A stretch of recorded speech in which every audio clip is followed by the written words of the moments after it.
By far, my most popular video on this channel has to do with the terms of use that you didn't read before using Canva. The problem with this video is that it's about a year old, and Canva has changed its licensing terms recently. So here is your 2021 update on Canva's licensing and restrictions.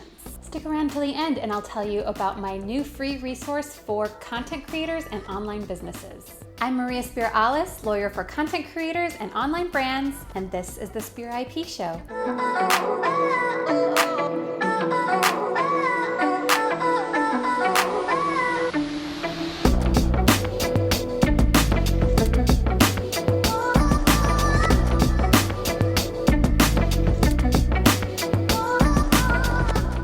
So, Canva's amazing. I use it too. But when you're using Canva, you kind of have to wonder, okay, with all of the media available, what are the restrictions around using this stuff? And really it comes down to two things: free media and one design use. Of course, free media is media that's available to everybody regardless of whether you have a pro account. One design use material is also available if you don't have a pro account, you just have to pay every time you want to use it. One question you might be asking is, well, I have a pro account, doesn't that mean I can use everything however I want to? Nope, you are still subject to licensing terms even if you have a pro account. So let's dig in. Here are things you want to keep in mind if you're using free media on Canva.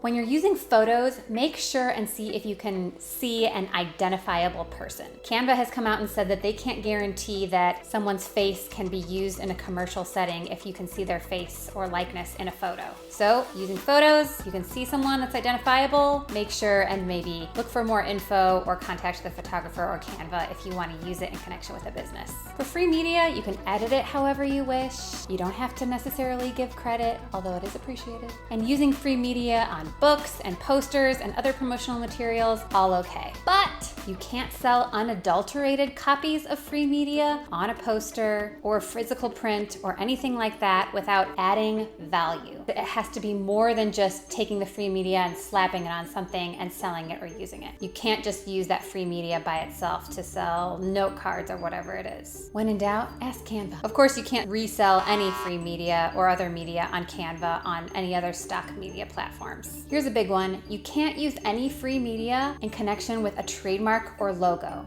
So don't use that free media stuff in order to create a logo. And then finally, look for editorial use only. This means that you can't use that material that says for editorial use only for business purposes. It can only be for things that are newsworthy, and you have to give credit if that's the case. Okay, let's talk about one design use. Again, you can use this stuff in printed context, on social media, in ads, on posters, etc. Books and magazines are cool, websites and videos are cool, but for that stuff, there's a 480,000K file limit. What you can't do is this: use it in more than one design. That's why it's called a one design use license. So this means photos, elements that you see in Canva, you can't use those things more than once. That's why it's called a one use license.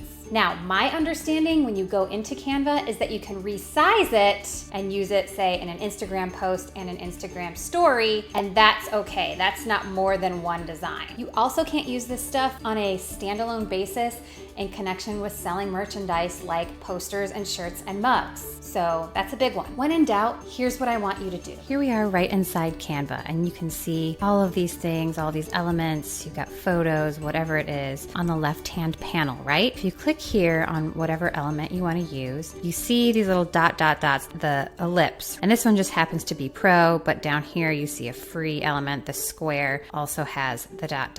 You can click there, and it says free for Canva Pro. Click on this little eye in the circle. This tells you what you can and can't do with this particular type of media. And it's kind of broad strokes because it gives you, yes, you can do these things, no, you can't do these things, but then learn more about this license. And it takes you to the one design use license agreement. So you can see what licensing agreements apply to certain types of media. When in doubt, this is what I want you to do to check on the status of these different elements. because what it comes down to is what license applies and what are the rules under that license. Thing I want to highlight when it comes to any image over here is that if I were to take this image just like that and post it to Instagram, I would be violating the license. And this is not super clear on their terms of use, but you have to at least create some kind of filter or add some elements to it to add that value to the photo and make the photo different. Just adding a photo by itself is a violation of Canva's licensing terms. So there you go, your 2021 update on Canva's licensing and use restrictions.